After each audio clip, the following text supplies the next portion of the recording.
Olá, aqui na TV Assembleia você também acompanha os principais assuntos que abrangem os mais diversos setores da nossa sociedade. Nesta edição vamos falar sobre literatura, feminismo, história de Mato Grosso do Sul, vacinação e consolidação das leis estaduais da Assembleia Legislativa. Eu sou Marité Cogo e você acompanha comigo agora o programa Fique Ligado da TV Alemes.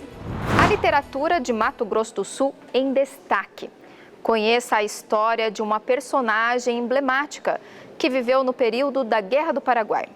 É o livro A Voz e a Resistência Feminina, na obra Senhorinha Barbosa Lopes, de Samuel Medeiros. Confira a entrevista do escritor Fábio Vale ao programa Ler é Viver. A seleção foi uma seleção muito especial.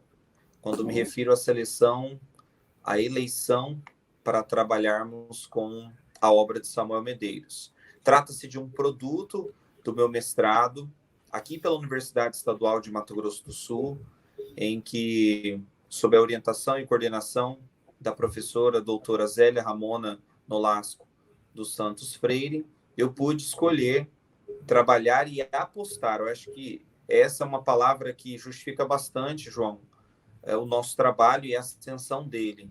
A aposta na cultura regional.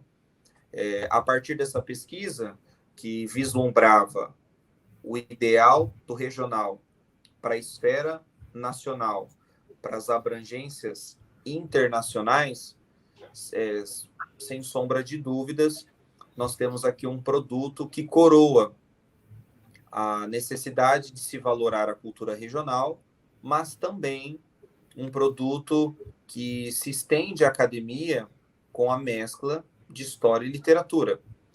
Vês que, para contar a história de Senhorinha Barbosa Lopes, que foi esposa de Guia Lopes da Laguna, ela esteve, João, viúva por 2 vezes na Guerra do Paraguai, e isso fez com que ela se consagrasse a nível nacional após a sua prisão. Ela vai ser presa pelo exército paraguaio, e quando ela retorna do Paraguai, o exército paraguaio outorga a ela o título de Madrinha da Bandeira Nacional, reconhecendo sua bravura. Está aqui registrado em nossa obra. Reconhecendo a sua bravura, vou mostrar melhor para você aqui, ó. Reconhecendo a sua bravura, que, na bem da verdade, num período de guerrilha do nosso contexto de Guerra do Paraguai, o que ela queria, na verdade, e se concatena muito à sua fala inicial, é que Senhorinha não queria deixar de realizar as suas atividades pelo fato de ser mulher. Então, o exército paraguaio deteve Senhorinha porque eles não consentiam o fato dela ser mulher e ter que governar a sua fazenda e também a sua família. Isso tudo fez com que ela incessantemente lutasse arduamente para que ela tivesse o direito de conduzir, operacionalizar trabalhos que comumente eram desenvolvidos por homens. Então, isso fez com que a seleção desse trabalho, dessa obra, coroasse a necessidade de potencializar esse produto de Samuel Medeiros e, ao mesmo tempo, levar para a academia essa sensibilidade de Samuel Medeiros, que, para falar de uma mulher, Samuel Medeiros também elege e cria dentro da história a narradora Maria Tomé, uma freira que passa a ser, dentro da obra, a confidente de Senhorinha. Para você ver a sensibilidade de Samuel de entender o momento feminino, principalmente num contexto contemporâneo como estamos, temática que discutimos também no mês passado, em agosto, mês dedicado às mulheres e às suas batalhas pela equidade, a sensibilidade de Samuel na compreensão de que ele, na figura masculina, não deveria estar na obra. Então, ao criar a personagem Maria Tomé, nós transitamos entre história, e ficção, portanto, a literatura, ofertando para a comunidade cultural e acadêmica do Brasil esse produto lapidado como novo romance histórico, que é a bandeira que nós apresentamos para toda a sociedade. O corpo editorial da Oiá Editora julgou o trabalho como relevante de competência cultural, acadêmica, literária e indicou a obra para participar da Flip. Selecionado como uma das melhores obras do país em 2021 pela casa Tio-Ibaras Ticunas, é uma das 30 casas, né, culturais que apoiam a Feira Literária Internacional de Paraty. O seu livro divulga, então, o nosso estado, mostrando dessa forma que aqui é um celeiro de grandes pesquisas literárias, né? Como que você encara isso e de que forma o escritor Samuel Medeiros, a cadeira 26, né, da Academia Sul-Mato-Grossense de Letras, é peça-chave nessa conquista? Quando nós soubemos dessa novidade, tivemos duas certezas prontamente. A primeira certeza era de que nós estamos, enquanto Estado de Mato Grosso do Sul, levando para a Flip no Rio de Janeiro um produto produzido da margem, produzido da fronteira, parte de um Estado jovem, mas que carrega uma seriedade científica bastante grande. Isso certamente coroa a nossa segunda certeza, de que chegamos à Flip levando o nome de uma mulher que marca não só a história da fronteira do Brasil com o Paraguai, mas serve de exemplo para várias outras mulheres em todo o país. E por que não na América Latina? Não é? Nesse preciso sentido, não só foi uma grata surpresa, certamente, mas também o compromisso e a responsabilidade indicativa de que demais pesquisadores aqui do nosso estado apostem na literatura regional. Senhorinha Barbosa Lopes já era uma obra consagrada aqui em Mato Grosso do Sul, já está na 3ª edição, e tive, então, esse desvelo, digo mesmo desvelo, nesse tom de carinho, de qualificar a obra como um novo romance histórico para que potencializássemos e contribuíssemos para a cultura literária brasileira. Em tempo pandêmico de Covid-19, a ordem é aderir à campanha de vacinação. Mas tem gente que ainda não acredita na sua eficácia e questiona todo o estudo científico para barrar o avanço da doença. Fique sabendo que as pessoas que não tomam vacina estão perpetuando a doença e dificilmente será quebrado o ciclo do coronavírus. As pessoas que não tomam vacina, elas perpetuam a circulação do vírus na comunidade. Então, imagine que a gente tem 50% da população completamente imunizada. Isso quer dizer que desses 50%, toda essa população não vai ter doença? Não, porque nenhuma vacina é 100%, então essas pessoas ainda têm um grau de suscetibilidade a ter infecções e, às vezes, até internações e óbitos. Se a outra metade da população continua fazendo com que esse vírus circule, entre essa metade que não tomou vacina, esse vírus vai circular livremente e ainda vai atingir esse percentual dentro dos imunizados. Então, a gente não rompe o ciclo. Não adianta a gente achar que somente a gente já tendo esse grau de imunização, a vida vai seguir normal. Países que já têm um grau mais avançado da imunização, como a gente vê ali, né, no Reino Unido, próprios Estados Unidos, a gente vê que eles continuam padecendo, porque ainda tem um percentual grande de pessoas suscetíveis. E as pessoas que estão morrendo, a maior parte delas são pessoas que não se vacinaram. Então, você perpetua também a pressão nos serviços de saúde. Nós, profissionais de saúde, a gente não quer mais ver Covid na frente, a gente cansou, os hospitais saturaram-se. Então, nesse momento que a gente começa a retornar para a vocação inicial de cada hospital, retornar cirurgias, por exemplo, ainda há casos de internação e uma possibilidade de aumento de casos novamente. Então, a gente vive nessa insegurança. Quando a gente tem grande parte da população vacinada, a gente consegue planejar, né? A gente consegue fazer retomada da economia, planejar serviços de saúde. Hoje, a gente vive nessa instabilidade, a gente não tem um percentual da população ainda completamente vacinada e ainda tem um percentual relevante que não quer se vacinar.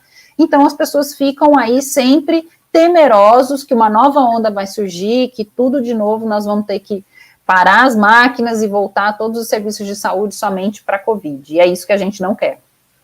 A senhora citou a questão mais de saúde também, mas a senhora entrou num ponto também até um pouco mais social e que entra na esfera econômica, que a doença acaba impactando outras coisas, porque algumas pessoas estão se negando a ajudar a gente a romper esse ciclo da proliferação da doença. Professora, dessas pessoas que elas se negam a tomar, a gente pode pensar num fim dessa pandemia, em algum momento isso pode acontecer, não sei se isso é possível, mesmo sem essas pessoas, o vírus parar de circular tanto ou não, é necessário mesmo que a maior quantidade de pessoas se vacine para que realmente a gente pare de ter aí casos de Covid ou grandes casos de Covid, não só no Brasil, mas por todo lugar. O que acontece é que a vacina ela não é um ato individual. A gente não está pensando no indivíduo que toma a vacina que ele não vai morrer. Mas é justamente isso, que a gente vai conseguir mitigar uma doença se todas as pessoas que podem tomar se vacinarem e conseguir fazer isso de forma coletiva. Ou seja, a gente não está pensando somente na gente. Vacina é sempre isso. Eu não estou pensando somente em mim. Por exemplo, a gente quase erradicou o sarampo. E quando o primeiro caso voltou a ter sarampo aqui, era uma pessoa que recusou-se a se vacinar, então era um movimento anti-vacina mesmo, foi para fazer um surf num outro país e voltou com sarampo e contaminou várias pessoas e a gente voltou a ter surto. Então imagina que isso se perpetue, né? Então nós temos uma população mais imunizada, mas uma pessoa, por vontade própria, não quer se imunizar, se expõe e acaba retornando para meios de pessoas também suscetíveis, como idosos, imunodeprimidos, que a gente sabe que a vacina responde menos. Então, é esse egoísmo, digamos assim, é essa falta de pensamento coletivo que a gente vem atacando. Então, assim, eu tenho medo da vacina porque eu posso ter eventos adversos da vacina, algumas pessoas têm isso. E ainda tem outras questões ideológicas, então quando a gente pensa racionalmente, eu não consigo achar meios para não ser vacinado. A gente se vacina, o Brasil é um país que tem uma tradição de vacina, a gente tem um Programa Nacional de Imunização, que é um programa reconhecido mundialmente, e tem uma população que aceita bem vacina, o movimento anti-vacina não é forte no Brasil. Então a gente não tem muitas explicações para pensar em pessoas que estejam se negando à vacina, a não ser um medo de reação adversa, principalmente motivado por muitas fake news. Você, por exemplo, e quem está nos assistindo, nunca perguntou qual é o tipo de vacina que ele tomou para a febre amarela, ou para sarampo, ou a BCG, então, que eu tomei na infância, qual é a marca que eu vou tomar da hepatite B. Então, isso nasceu com essa vacina da Covid, né, essa resistência maior, então, de escolher qual vacina, tentar entender os eventos adversos. Então, qualquer remédio que a gente toma, seja ali para tirar uma dor de cabeça, tem uma lista de eventos adversos na bula que a gente nunca parou para ler e achar que eu vou ter todos aqueles eventos adversos se eu tomar aquele remédio. A vacina é igual. A gente tem eventos adversos potenciais, mas eles são muito menores do que o risco de eu morrer pela doença. Então, é essa conscientização que a gente tenta fazer insistentemente e que muitas vezes fica difícil compreender como alguém pode se recusar a tomar vacina, né? Então, chega a ser um pouco revoltante. O historiador e sociólogo Paulo Cabral relembra fatos marcantes da Revolução de 32 até a separação de Mato Grosso Uno, originando o Mato Grosso do Sul. Fique sabendo que a divisão do Estado foi influenciada por diversos fatores sociais, econômicos e culturais. Acompanhe. Como é que nasce essa coisa de... Por exemplo, eu, quando era menino, eu me lembro, quando teve a separação do Estado, o pessoal xingava os cuiabanos na rua. Sim. Em estádio de futebol tinha no Morenão, o juiz entrava em campo. Existia essa rixa aí, né? Muito forte. Muito forte. E tinha uma razão, porque o Sul, depois da guerra, teve o ciclo da erva mate. E era a grana que sustentava o Estado inteiro. Só que ia tudo para Cuiabá e vinha muito pouco para cá. E é exatamente essa razão que vai lançando isso. o germe do separatismo. Então, naquelas sedições que seguiram a proclamação da República, até por volta de 1910, é muito presente essa coisa do separatismo, não como foco principal, mas está presente. Em 32 a gente tem a ligação de Campo Grande com a Revolução Constitucionalista e o governo paralelo durante o tempo em que a Revolução aconteceu. E aí, em 34... Só porque antes de você prosseguir, em 32, o sul do Mato Grosso se une a São Paulo contra Getúlio. O norte, Cuiabá era pró-Getúlio? Era legalista. E agora, na realidade, embora muitos historiadores admitam que o pretexto dessa adesão tenha sido a Constituição e o antigetulismo, na realidade, eu acho que era o separatismo, porque a Revolução Paulista também tinha um componente separatista. Os paulistas diziam, nós somos a locomotiva do Brasil, carregamos não sei quantos estados, e havia no bojo da Revolução Constitucionalista essa ideia separatista. E, na realidade, a Constituição foi só um pretexto, porque o que os paulistas pretendiam era a retomada do poder que eles tinham desde o Império e que, com a Revolução de 30, eles perderam. Bem, mas então houve essa adesão. Não funcionou. Em 34, os estudantes sul-mato-grossenses formam a Liga Sul-Mato-Grossense, fazem um abaixo-assinado de 13 mil assinaturas, que é uma coisa fabulosa para a época. Consegui 13 numa época mil. em que o analfabetismo graçava, mas não passou a criação do Estado. E aí, novamente, o trem. O trem é um elemento de modernidade, tá? Embora isso possa parecer estranho, ele é. E por onde ele passou, ele não levava só gente. Ele levava mercadorias, ele levava notícias, ele levava os filmes que eram exibidos nos cinemas, ainda que com atraso. Ou seja, ele trazia os jornais. Então, o trem é um elemento crucial. Também, né? Sim, o trem é um elemento crucial. E ele vai permitir que a mentalidade do Sul vá se diferenciando da do Norte. Então, enquanto o Norte é tradicionalista, o Sul é a modernidade.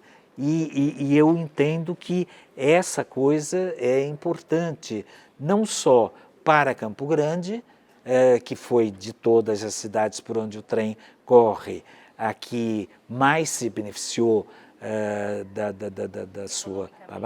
Não só economicamente, culturalmente, demograficamente, porque a própria construção já trouxe os japoneses.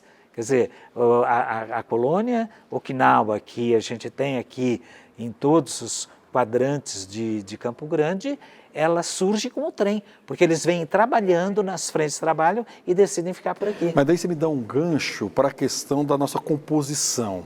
Então, nós temos essa questão lá atrás, na presença paulistas, mineiros, os japoneses no século XX, você tem a presença negra também. Sim.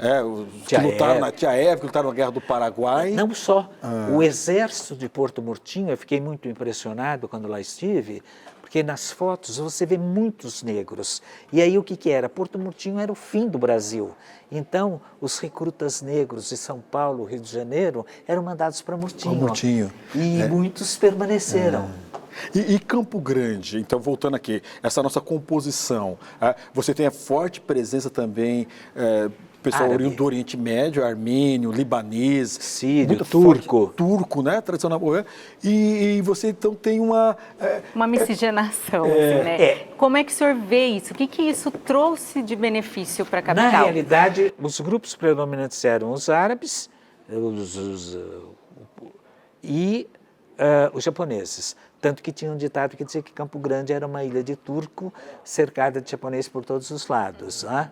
Agora, claro, houve gregos, portugueses, italianos, espanhóis, europeus de toda parte, muitos paraguaios, bolivianos, e gentes de outras partes do Brasil. A partir dos anos 70, muitos sulistas, dos 60, com a expansão da fronteira agrícola, promovida pelo governo Juscelino, o sul do Mato Grosso é logo incorporado, em seguida vem a ciência permitindo a correção do solo ácido do cerrado, tornando ele extremamente agricultável, e aí isso atrai principalmente sulistas. E aí a gente tem esse caldeamento que é fantástico. Facilitar o acesso às leis de Mato Grosso do Sul para os mais diversos fins de pesquisa. É a união do direito e da política, que pode ser conferida através da consolidação das leis estaduais divididas por eixos temáticos.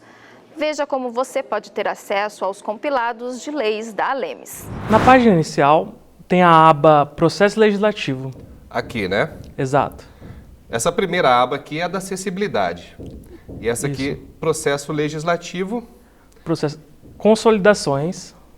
Vamos dar um zoom aqui e mostrar para os nossos telespectadores. Consolidações. Exato. E aí está disponível para download. Exato. Consulta online e também para download. Né? Olha só, até o momento a gente já publicou leis. Estou falando em nome da Assembleia aqui. A gente já tem as leis ambientais, as leis de saúde, as leis de vias, logradouros públicos, as leis de Defensoria Pública, Ministério Público, Poder Executivo, Poder Judiciário, Poder Legislativo, Tribunal de Contas. Essas são as legislações de pessoal que a gente havia comentado antes de se despedir do primeiro bloco. Exatamente. Também temos as leis de defesa do consumidor, as leis e garantias dos direitos das mulheres, as leis de utilidade pública. É muito interessante essa questão das leis de utilidade pública, né? Porque o que significa na prática uma instituição ganhar esse selo de utilidade pública? Ela é um selo, existe uma lei estadual, no caso, que regulamenta como é o procedimento para aprovação dessas instituições, né? Que, em regra, elas realizam um trabalho ali de assistência social, né? É preciso o deputado, né, no caso, ao propor esse tipo de lei, ele precisa anexar ali vários documentos que comprovam que em regra, associações realizam um trabalho de assistência social, envolvendo saúde, educação e outros. Na prática, esse trabalho pode ajudar essas entidades, né, a receberem contratos ou realizarem convênios com o poder público para realizar em parceria trabalhos, né? Também receber emendas parlamentares também. Sim, sim. Muito bem. Vamos agora, voltando com a Areta. Agora eu quero saber as dúvidas dos seguidores, Areta. Agora vamos às dúvidas dos seguidores. Temos a primeira pergunta, que quem fez foi a Márcia Leite. Ela quer saber quais serão os próximos temas. Quais serão? Explica pra gente. Então, Thiago, eu mencionei aqui as principais, né? As principais não, as atuais, que já foram publicadas, mas esse trabalho ele não pretende parar por enquanto. Não. A ideia é conseguir produzir o máximo de divisões, de consolidações para ter um panorama geral. Por exemplo, a gente consegue, com cada conciliação que terminamos, conseguimos elaborar, por exemplo, sabendo o quantitativo de leis, a gente consegue saber, tem 30% das leis do Estado tratam de determinada matéria, né? Ao conseguir categorizar, a gente consegue ter uma ideia do que foi produzido e elaborado na Assembleia nesses 40 anos, né? Sobre próximos temas, a gente não tem uma confirmação ainda de qual vai ser a próxima matéria. A gente trabalha com algumas ideias, como legislações estaduais que buscam proteger, garantir direitos a idosos. Também pensamos em realizar algumas consolidações, ou uma que envolva aspectos de leis orçamentárias, leis de direito financeiro, que tem uma temática, um alcance um pouco diferente da consolidação de leis de direito tributário. Bacana. Vamos para a próxima pergunta, Areta. Quem que falou com a gente agora? Vamos lá. Quem falou com a gente foi a Suiane Subtil. E ela quer saber o seguinte: como a população pode sugerir novos trabalhos? Como que pode? A secretaria, ela está sempre a ouvidos, né? Não, é possível ligar na Assembleia e pedir um direcionamento ali para a Secretaria de Assuntos Legislativos e Jurídicos, né? Que com certeza algum servidor vai atender e vai observar essa sugestão. Ainda não temos um horizonte de quando isso vai terminar, então ainda há espaço para diversos temas e trabalhos a serem elaborados. Quer dizer, a participação do cidadão, que é o principal interessado e beneficiado por todas essas leis, é também muito bem-vinda na Assembleia de Mato Grosso do Sul. Com certeza, com certeza. A participação do cidadão é tão importante para, nesse caso específico, nos auxiliar com ideias diferentes, até também, após a elaboração desse trabalho, ele ter conhecimento dessas normas estaduais e buscar o seu cumprimento, né? A sua efetivação, cobrar A lei ela tem que se fazer valer, né? Tem que ser fiscalizada, executada e punida caso não cumprida. Exato, exato. Quando a gente escuta a expressão que uma lei não pegou... Isso é muito comum no Brasil. Exato, exato. É parte da ideia de que essa lei falta uma legitimidade, uma eficácia social, né, no caso. Porque só editar a lei não garante que ela vai ser cumprida. Então, esse trabalho conecta o trabalho as leis que são editadas pelo Parlamento e buscamos levar para o conhecimento da população em geral essas leis, né? Para uma lei efetivamente funcionar, o primeiro passo é o cidadão conhecê-las, né? E esse trabalho da Assembleia da Saúde busca fazer essa ponte. Eu vou ficando por aqui, agradeço pela sua companhia e até a próxima edição.